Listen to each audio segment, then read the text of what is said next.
Assalamualaikum warahmatullahi wabarakatuh. Sahabat Elva Story, semoga Allah selalu melindungi kita semua. Jangan lupa bersholawat kepada Nabi Muhammad Shallallahu Alaihi Wasallam, karena sholawat menjadi syafaat di hari akhir nanti. Apakah kamu sudah subscribe channel Elva Story? Jika belum, ayo klik tombol subscribe sekarang juga, agar kamu tidak ketinggalan cerita penuh hikmah dan inspirasi. Pernahkah kamu merasa takut harus percaya pada orang asing? Apakah di balik kebaikan itu ada niat yang tak terduga? Namanya Alia Ramadhani. Usianya baru 23 tahun. Gadis berhati lembut asal Semarang ini nekat berangkat ke Arab Saudi demi membantu keuangan keluarganya. Ia percaya, bekerja di negeri orang bukan hanya tentang mencari rezeki, tapi juga tentang menata masa depan yang lebih baik. Namun, belum sehari di Riyadh, mimpi itu mulai terasa seperti mimpi buruk. Saat turun di bandara, orang yang dijanjikan akan menjemputnya hilang. Nomor telepon calo tidak aktif. Alia panik, tapi mencoba bertahan. Ia berjalan mengikuti petunjuk seadanya, naik bus kota menuju alamat yang bahkan belum pasti.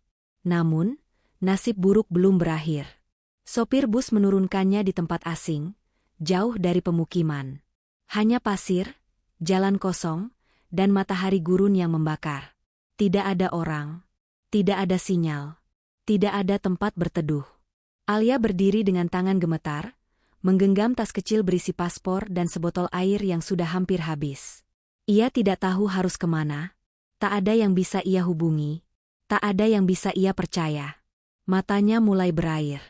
Ia bersandar di tiang rambu lalu lintas sambil berbisik, "Ya Allah, lindungilah aku." Hampir sejam ia berdiri, hingga sebuah suara mesin mendekat. Dari kejauhan, cahaya lampu mobil menyorot tajam ke arah Alia. Sebuah mobil hitam mewah melambat di depannya. Pintu terbuka. Seorang pria muda keluar. Wajah Arab, tampan, mengenakan gamis bersih dan sorban putih. Tatapannya tajam namun penuh tanya. "Maam, are you okay?" katanya dalam bahasa Inggris. Alia menggeleng perlahan, suaranya nyaris hilang. I'm lost. No one comes for me." Pria itu terdiam sejenak, memandangi gadis kurus di hadapannya. Lalu ia membuka pintu belakang mobil dan berkata tenang, "Get in. You can't stay here." Alia ragu. Tapi ia tahu, jika ia tetap di sana, ia bisa celaka. Ia menunduk, beristighfar dalam hati, dan perlahan masuk ke dalam mobil itu. Apa yang akan terjadi padanya?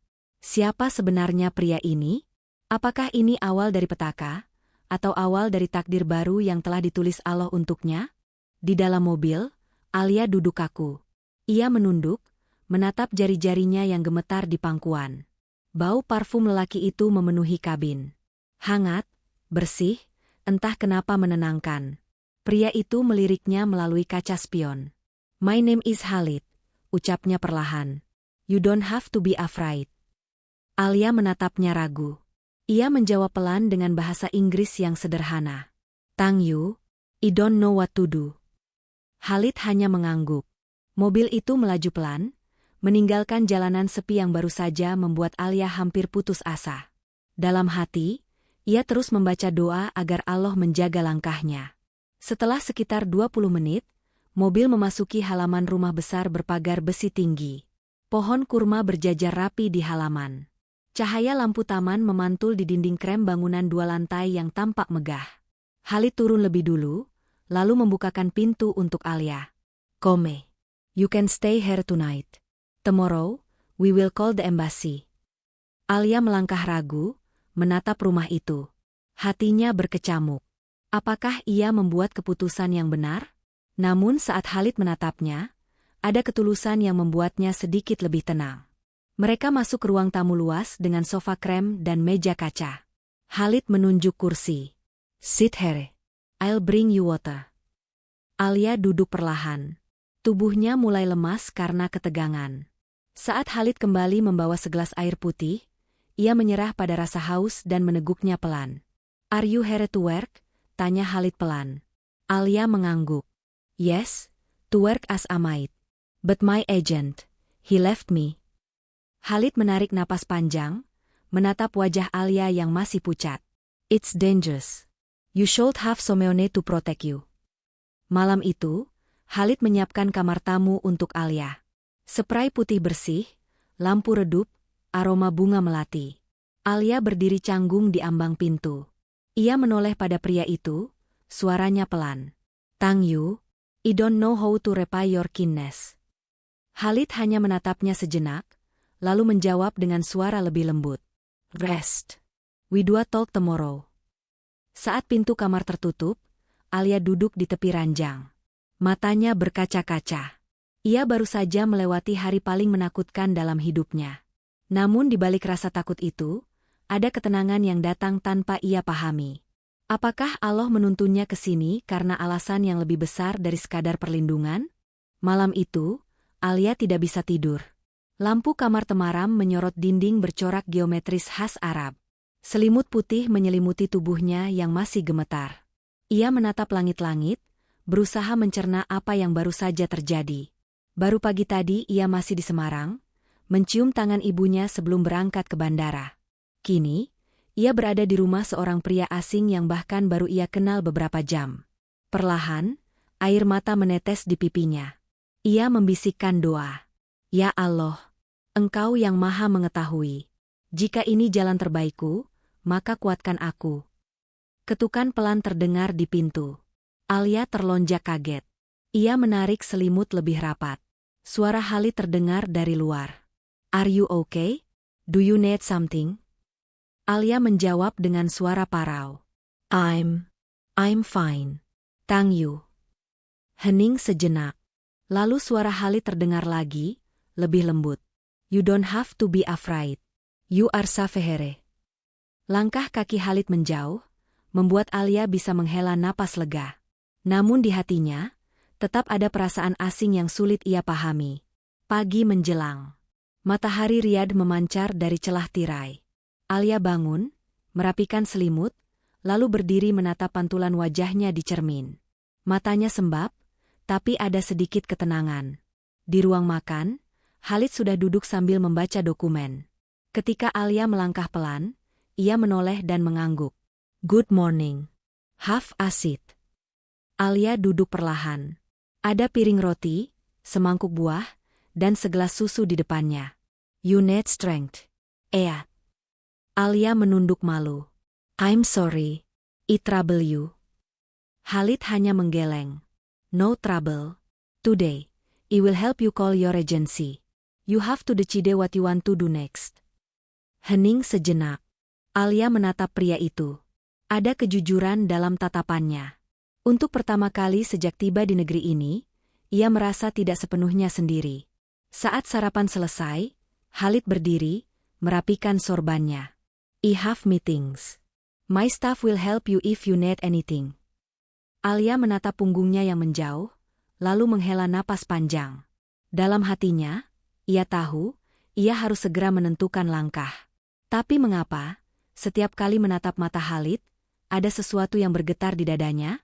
Apakah rasa itu hanya sekadar terima kasih? Atau sesuatu yang lebih? Hari itu, Alia duduk di ruang tamu yang sepi. Di depannya, telepon rumah diletakkan oleh salah seorang asisten Khalid. Nomor agensi tertulis di secarik kertas. Jemarinya gemetar saat hendak menekan tombol. Dalam hati, ia terus berbisik. Ya Allah, beri aku petunjuk. Telepon tersambung. Suara pria paruh baya terdengar di seberang. Alia, kamu di mana saja? Kami mencarimu. Alia menelan ludah. Saya ditinggalkan di jalan kemarin.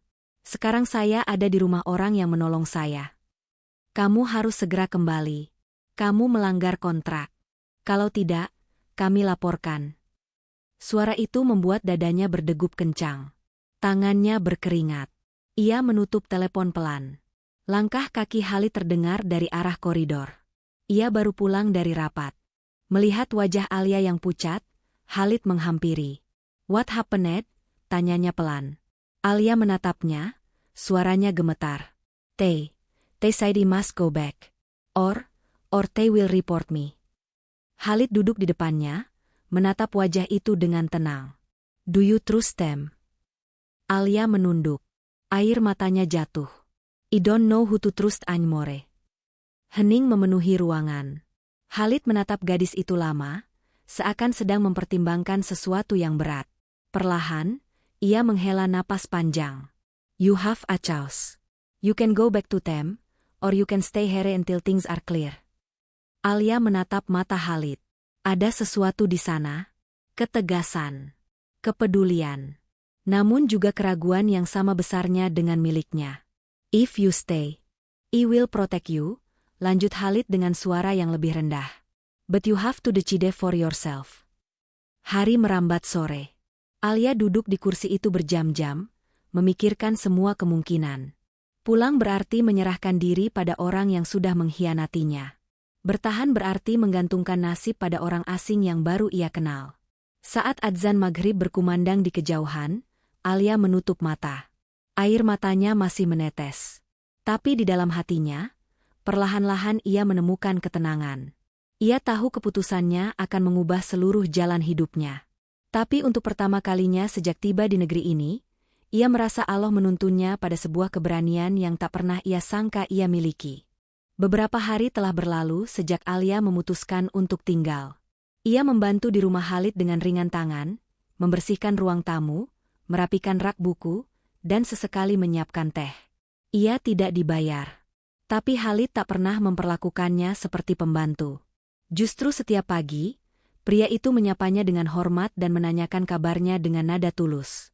Di pagi yang cerah itu, Khalid berdiri di balkon sambil menyesap kopi. Alia muncul dari arah dapur, membawa nampan berisi kurma dan teh hangat. For you, katanya singkat, masih dengan senyum yang kaku tapi mulai terbiasa. Khalid menoleh, lalu tersenyum. Thank you, Alia. You don't have to do this every day. Alia mengangguk kecil. I want to. It makes me feel useful.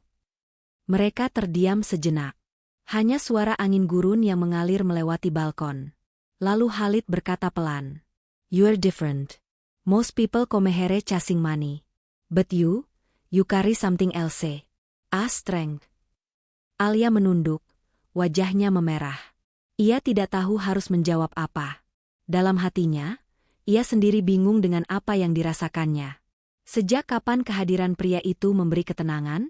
Sejak kapan suara langkahnya membuat jantungnya berdegup?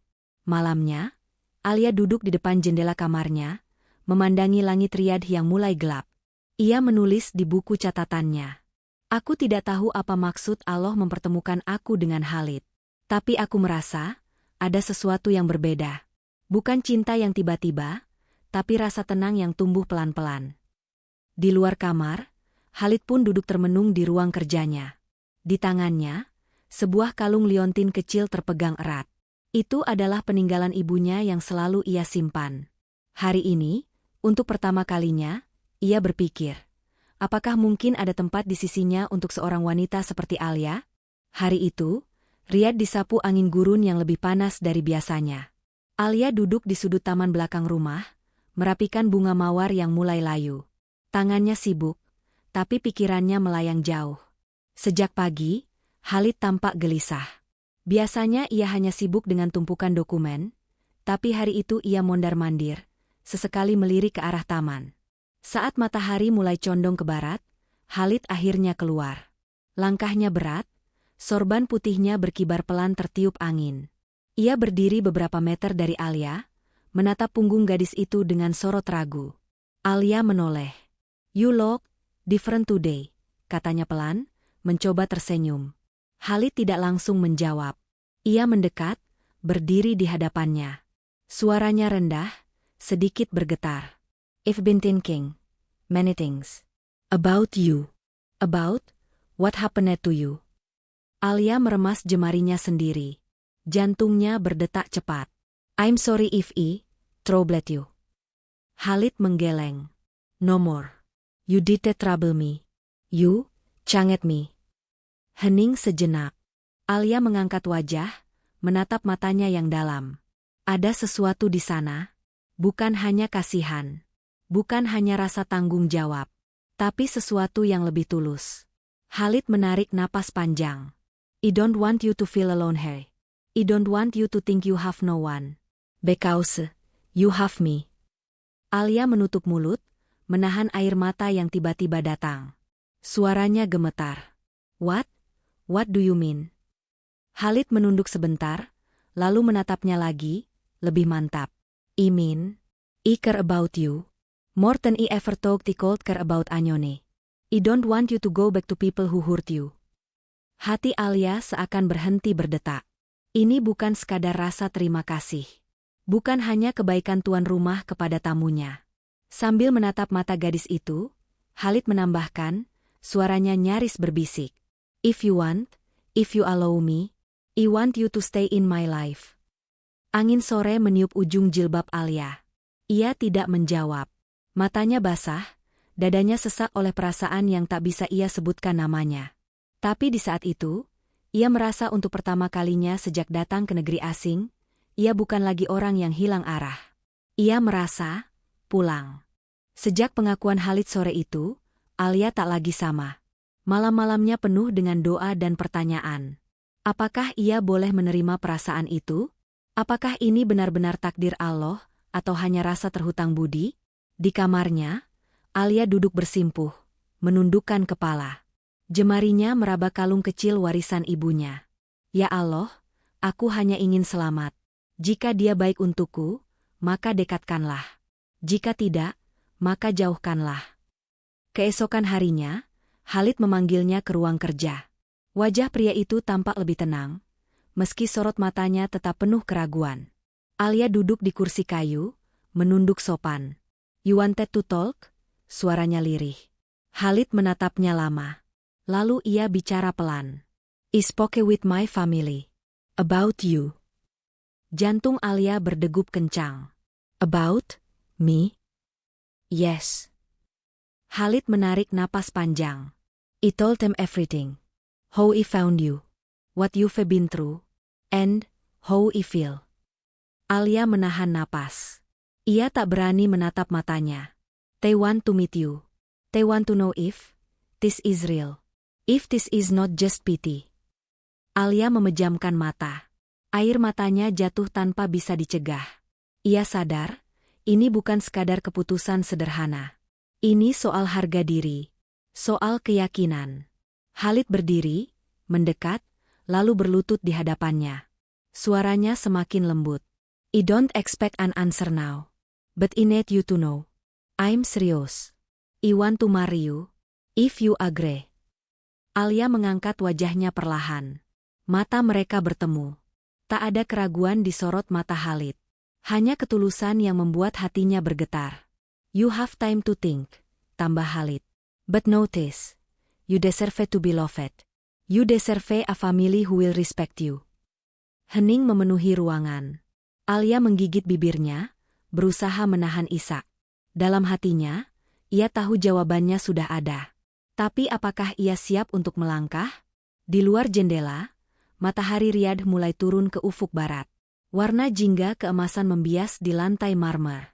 Dalam keheningan itu, Alia menutup matanya, merasakan sesuatu tumbuh di dalam dadanya, keyakinan yang selama ini ia cari. Hari itu, rumah Khalid terasa lebih ramai dari biasanya. Beberapa kerabat pria itu berdatangan. Wajah-wajah asing menatap Alia dengan berbagai ekspresi, penasaran, ragu, sebagian tulus. Alia duduk di ruang tamu, mengenakan abaya biru lembut dan jilbab senada. Tangannya gemetar saat meneguk air putih. Seorang wanita setengah baya mendekat. Wajahnya tegas, tapi senyumnya hangat. I am Khalid's aunt, ucapnya dalam bahasa Inggris yang tenang. He told us about you. Alia menunduk. I'm sorry, if all this is too sudden. Wanita itu menggeleng pelan. Life is full of things that come too sudden. But so many mess, Allah plans better than us. Khalid berdiri di dekat jendela. Saat tatapan mereka bertemu, Alia merasa dadanya menghangat. Dalam sorot mata pria itu, tak ada lagi keraguan. Setelah pertemuan itu, malam pun datang. Khalid memanggil Alia ke ruang makan yang sudah sepi. Lampu gantung menerangi meja panjang dengan cahaya lembut. Alia berdiri di ambang pintu. Suaranya pelan. You called me? Khalid menoleh, lalu melangkah mendekat. Tangannya meraih sesuatu dari dalam sakunya, sebuah kotak beludru kecil. "I don't have the right words," katanya dengan nada rendah. "But I know what I feel." Alia menatap kotak itu. Jantungnya berdetak semakin kencang. Khalid membuka kotak itu perlahan. Di dalamnya, sebuah cincin sederhana dengan ukiran kecil berbentuk huruf Arab. Ia menatap mata Alia dengan sungguh-sungguh. "Will you be my wife?" Air mata Alia menetes. Ia menutup mulutnya dengan jemari. Semua yang ia jalani, ketakutan, kesepian, keraguan, terbayang dalam sekejap. Namun di antara semua itu, ada satu hal yang kini terasa paling jelas, keyakinan. Dengan suara yang gemetar namun pasti, Alia menjawab, "Yes, I will." Esok paginya, akad nikah dilaksanakan di masjid sederhana di Riyadh. Khalid mengucapkan ijab kabul dengan suara mantap, tangannya menggenggam tangan penghulu. Saat nama Alia disebut, gadis itu menunduk, meneteskan air mata syukur. Setelah acara selesai, Khalid menghampirinya. Tangannya meraih jemari Alia dengan lembut. "You are not alone anymore," bisiknya. Alia mengangguk. Dalam hatinya, ia tahu inilah akhir dari semua ketakutannya. Dan awal dari takdir yang Allah tulis dengan begitu indah. Di bawah langit Riyadh yang biru, Alia tak lagi merasa tersesat. Karena ia telah menemukan rumah, bukan pada sebuah tempat, tapi pada seseorang yang Allah pilihkan untuknya. Sahabat Elva Story yang dirahmati Allah, dari kisah Alia kita belajar bahwa perjalanan hidup seringkali membawa kita pada jalan yang tak pernah kita rencanakan. Alia hanya ingin bekerja, hanya ingin membantu keluarganya. Namun, di tengah padang pasir yang sunyi, di tempat yang asing, ia justru menemukan takdir yang Allah sembunyikan selama ini. Kisah ini mengajarkan kita bahwa ujian dan kesulitan bukan selalu pertanda buruk. Kadang, Allah menciptakan pertemuan yang tampak kebetulan, tapi sebenarnya bagian dari rencananya yang jauh lebih besar. Saat semua pintu tertutup, Allah selalu menyiapkan pintu lain, pintu yang mengantarkan kita pada kebaikan, keselamatan, bahkan kebahagiaan yang tak pernah kita duga. Khalid tidak hanya menjadi penolong bagi Alia. Ia adalah perwujudan kasih sayang Allah yang datang melalui manusia lain. Ketika hati kita berserah penuh, ketika doa tak putus terucap, pertolongan itu datang dalam wujud yang tak selalu kita bayangkan. Jangan pernah meremehkan keberanian seorang perempuan yang pergi jauh demi keluarga. Jangan pernah pula menyepelekan hati yang tulus dalam membantu. Karena di balik pertemuan sederhana, Allah bisa menumbuhkan cinta yang suci, yang lahir bukan karena rencana manusia, tapi karena kehendaknya. Kita juga belajar bahwa keteguhan hati dan keikhlasan menerima takdir adalah kunci untuk melalui badai. Alia tidak menyerah pada rasa takut. Ia tetap menjaga kehormatan dan kesabaran, hingga Allah bukakan jalan yang paling mulia baginya. Dan terakhir, kita diajarkan bahwa rumah sejati bukan hanya soal tempat tinggal. Rumah adalah hati yang membuat kita merasa aman, dihargai, dan dicintai apa adanya. Semoga kita semua bisa mengambil hikmah dari kisah ini. Percayalah, rencana Allah selalu lebih indah, meski awalnya tampak tak masuk akal.